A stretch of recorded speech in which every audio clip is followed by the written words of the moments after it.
Hello dear students, I am your teacher Dolly Das. I welcome you all to my e-Kaksha classes. Dear student, today we are going to discuss the question answers of your chapter number 5, Louis Pasteur. So dear students, let's start. Moromor satro satri hokol, ami prothom prashnotole agbaru aha. So first question amak dia ase, answer the following questions to check your understanding. Koise je tumaloke kiman buji paisa hetu check koriboloi tolor prashno homuhor uttor dia answer kora. What happened one day while Louis Pasteur was playing with his friends? Koise je edinakhon jetia Louis Pasteur nijor bondhu hokolor hoite kheli asil tetia ki hoisile? কি হইছিল আমি আটাই ইতিমধ্যে পঢ়ি আহিছো so answer to চাও আহা so কি হইছিল he saw a man running towards him and the man was very frightened কৈছে যে তেও দেখিছিল যে এজন মানুহ তেওঁৰ ফালে দৌৰি দৌৰি আহি আছে আৰু মানুহজন কি ফ্ৰাইটেন মানে বৰ ভয় খাই আছিল বৰ ভয়ত আছিল He told Louis that someone had been bitten by a mad wolf from the mountain. Tell Louis kole je karubak mountainor pora oha paharor falor pora oha pogola kukur nesia bag hetai kamurise. So ami next question ole agbaru aha amar B number question hoise What does rabies cause in human being? Human being মানে মানুহ হকল হয়নে ৰেবিছে মানুহৰ দেহত কেনে ধৰণৰ প্ৰতিক্ৰিয়া কৰে so কি কৰে আমি পঢ়ি আহিছো সো আনসাৰ হ'ব Rabies is a viral disease that causes inflammation of the brain in humans and other mammals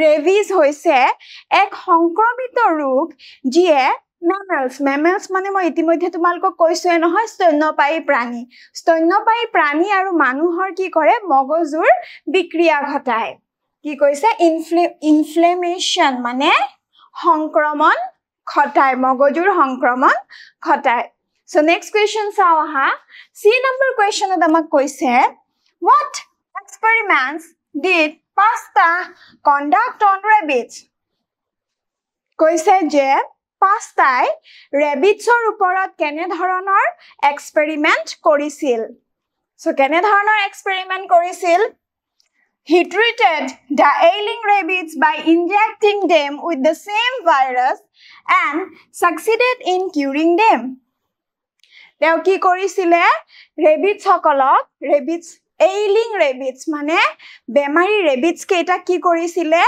eke dhoroner virus ere inject কৰিছিলে মানে বেজিৰে একে ধৰণৰ ভাইৰাস তেওঁলোকৰ দেহত হুমাই দিছিলে and succeeded in curing them আৰু তেওঁলোকক ভাল কৰাত সক্ষম হৈছিল সফল হৈছিল so next question লৈ আগবাঢ়ো আহা আমাৰ D number question হৈছে Who was Pasteur's first human patient কৈছে যে লুই পাস্টাৰ প্ৰথম মানুহ ৰোগী human patient কোন আছিল Was his treatment successful?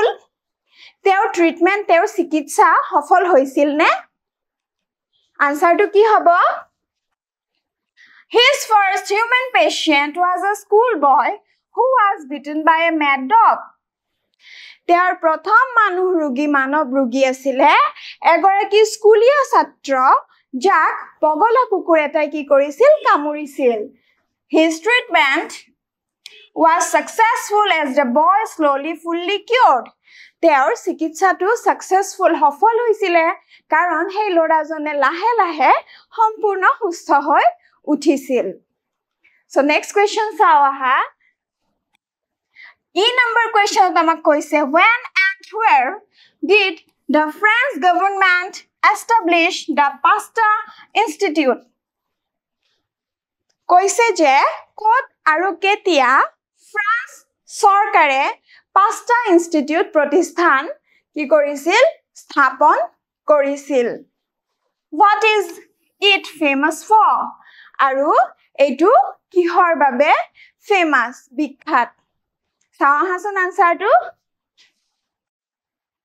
In 1888, the French government founded the Pasteur Institute in Paris. কৈছে যে 1888 চনত ফ্ৰান্স চৰকাৰে পেৰিছত পাস্টাৰ ইনষ্টিটিউট স্থাপন কৰিছিল. It is famous for the study of biology, microorganism, disease and vaccines. আৰু এটো কিহৰ বাবে বিখ্যাত? বায়োলজি অধ্যয়নৰ বাবে, জীৱ বিজ্ঞান অধ্যয়নৰ বাবে, মাইক্ৰোঅৰ্গানিজম অনুজীৱবোৰৰ অধ্যয়ন, ডিজিজ বিভিন্ন ধৰণৰ ৰোগৰ অধ্যয়নৰ বাবে, এণ্ড ভেকচিনছ আৰু প্ৰতিষেধকৰ অধ্যয়নৰ বাবে এই পাস্টাৰ ইনষ্টিটিউট বিখ্যাত. So next question চাও আহা. You must have noticed that the lesson has many words related to diseases. তোমালোকে ইতিমধ্যে লক্ষ্য কৰিছা যে পাঠটো বিভিন্ন ধৰণৰ ৰোগৰ বিষয়ে আমি পাঠটোত পাইছো. Many words, বিভিন্ন ধৰণৰ এনে শব্দ পাইছো যিবোৰ ৰোগৰ সৈতে জড়িত. Read the lesson carefully and note down all these words in the word web below. কৈছে যে পাঠটো ভালদৰে পঢ়া আৰু কি কৈছে তলৰ শব্দজালটোত এই ৰোগৰ সৈতে জড়িত শব্দসমূহৰ সৈতে তলৰ শব্দজালটো সম্পূৰ্ণ কৰা. One has been done for you. আৰু সেই শব্দজালত এটা তোমালোকৰ বাবে কৰি দিয়া হৈছে, বাকি তোমালোকে কৰিব লাগিব.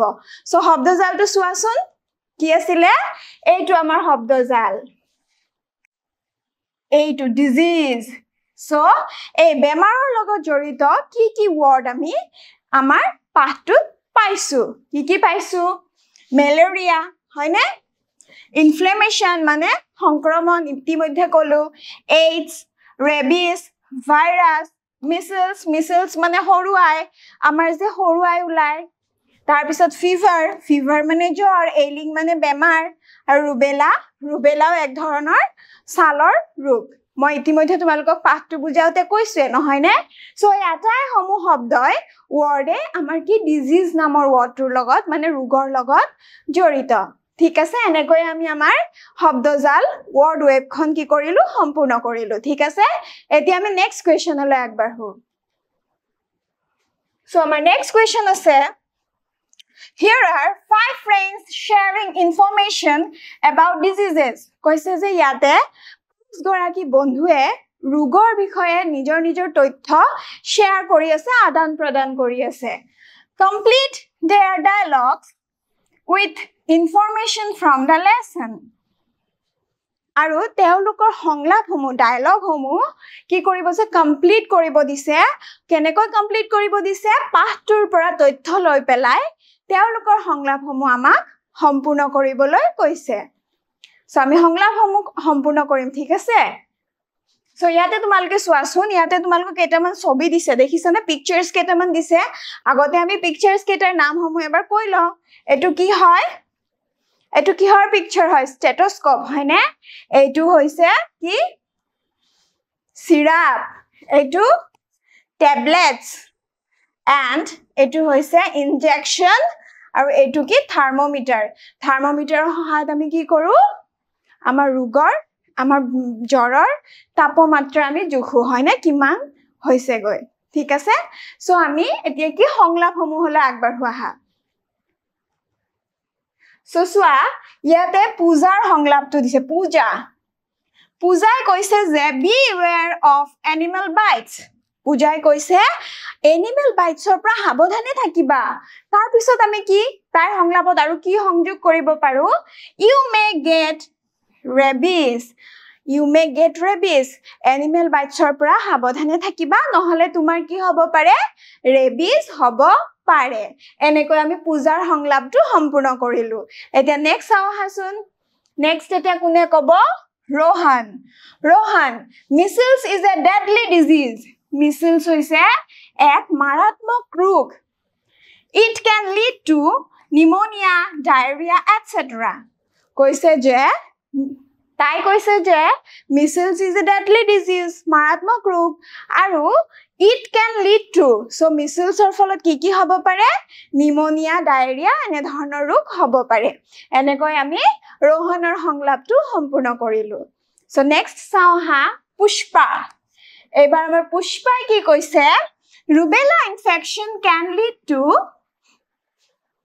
rubella infection কি কৰিব পাৰে কি কৰিব পাৰে আমি জানোৱে গতিকে আমি লিখি পেলাই সংলাপটো সম্পূৰ্ণ কৰিছো সো কি লিখিছো children born with congenital birth defects as blindness deafness mental retardedness congenital heart defects so rubella কি কৰিব পাৰে children born with congenital birth defects মানে জিবুৰ হিখু জন্ম হয় হে জন্ম হোৱা হিখু সকলৰ কি হ'ব পাৰে কিছুমান জন্মগত ৰোগ হ'ব পাৰে যেনে blindness অন্ধ হ'ব পাৰে deafness কলা হ'ব পাৰে mental retardedness মানসিকভাৱে কি হ'ব পাৰে বিকাৰগ্ৰস্ত হ'ব পাৰে congenital heart defects আৰু কি হ'ব পাৰে হৃদৰোগত জন্মগত হৃদৰোগত আক্ৰান্ত হ'ব পাৰে so next আহা next আমাৰ জুমনে কি কৈছে সোৱাচোন the anopheles mosquito কৈছে যে the anopheles mosquito so আমি আটাই জানো anopheles mosquito কিহৰ বাবে বিখ্যাত ন so আমি সংলাপটো এনেকৈ পুৰা কৰিছো is a carrier of malaria anopheles mosquito কিহৰ carrier হয় কিহৰ বাহক malaria নামৰ ৰোগবিধৰ বাহক so dear students here is our next question so আমি next question to পঢ়ো আহা do you know what a flowchart is তুমি জানানে flowchart কি হয় it is the diagram that shows how one thing leads to the next এটো এটা diagram হয় যেটোৱে দেখায় যে এটাৰ পিছত কেনেকৈ আন এটা বস্তু আহি থাকে কেনেকৈ এটা ঘটনাৰ পিছত আন এটা ঘটনা মানে হৈ গৈ থাকে ধৰা মই ভাত খালো ভাত খাই উঠি মই কি কৰিম হাত ধুই পেলাই মই অকনমান হুম এনে ধৰণে এটাৰ পিছত এটা কাম এনেকৈ হৈ গৈ থাকে read the lesson once again and complete the flowchart to show the chain of events কৈছে যে পাঠটো আকৌ এবাৰ ভালদৰে পঢ়া আৰু complete the flowchart খন সম্পূৰ্ণ কৰা to show the chain of events ঘটনাসমূহৰ chain মানে কি ঘটনাসমূহৰ ক্ৰমটো দেখুৱাবলৈ ক্ৰমানুসাৰে লিখিবলৈ তোমালোকে আকৌ লেসনটো পঢ়ি পেলাই flowchart খন সম্পূৰ্ণ কৰা the first entry has been inserted for you আৰু প্ৰথম এন্ট্ৰিটো মানে প্ৰথম লাইনটো ঘটনাটোৰ প্ৰথম লাইনটো তোমালোকৰ বাবে দি দিয়া হৈছে সো আমি flowchart খন চাও হাসুন আমি কেনেকৈ সম্পূৰ্ণ কৰিম হেতু চাও গতিকে মই তোমালোকৰ বাবে ইতিমধ্যে flowchart খন সম্পূৰ্ণ কৰি আনিছোৱে তোমালোকে যদি ইচ্ছা কৰা ইয়াৰ আগৰ স্লাইডত ভিডিওটো পজ কৰি দিবা পজ কৰি নিজে এবাৰ লেসনটো চাই পেলাই flowchart খন সম্পূৰ্ণ কৰিবলৈ যত্ন কৰিবা দে চাও হা মই কি লিখিছো সো এই সেন্টেন্সটো তোমালোকক ইতিমধ্যে দিয়ে দিছে যে Pasta sees a man bitten by a mad wolf পাস্তাই দেখিলে যে এজন মানুহক কিহে কামুৰিছে mad wolf এটাই কামুৰিছে এতিয়া আমি কি লিখিম mad wolf এ কামুৰাৰ পিছত কি হ'ব মানুহজনৰ ৰেবিজ হ'ব হয়নে the man suffers from rabies মানুহজনৰ কি হৈছে ৰেবিজ হৈছে it causes the inflammation of his brain আৰু ৰেবিজ হলে কি হয় আমি জানোই ব্ৰেইনৰ সংক্ৰমণ হৈছে he goes mad আৰু তেও কি হৈছে পগলা হৈছে he dies of the deadly disease আৰু এই এনেকৈয়ে এই মাৰাত্মক ৰোগটোৰ কাৰণে তেওঁৰ কি হৈছে মৃত্যু হৈছে ঠিক আছে এনেকৈ আমি flowchart খন কমপ্লিট কৰিলো so dear students this is for today we'll meet you in my next videos thank you for watching till then bye bye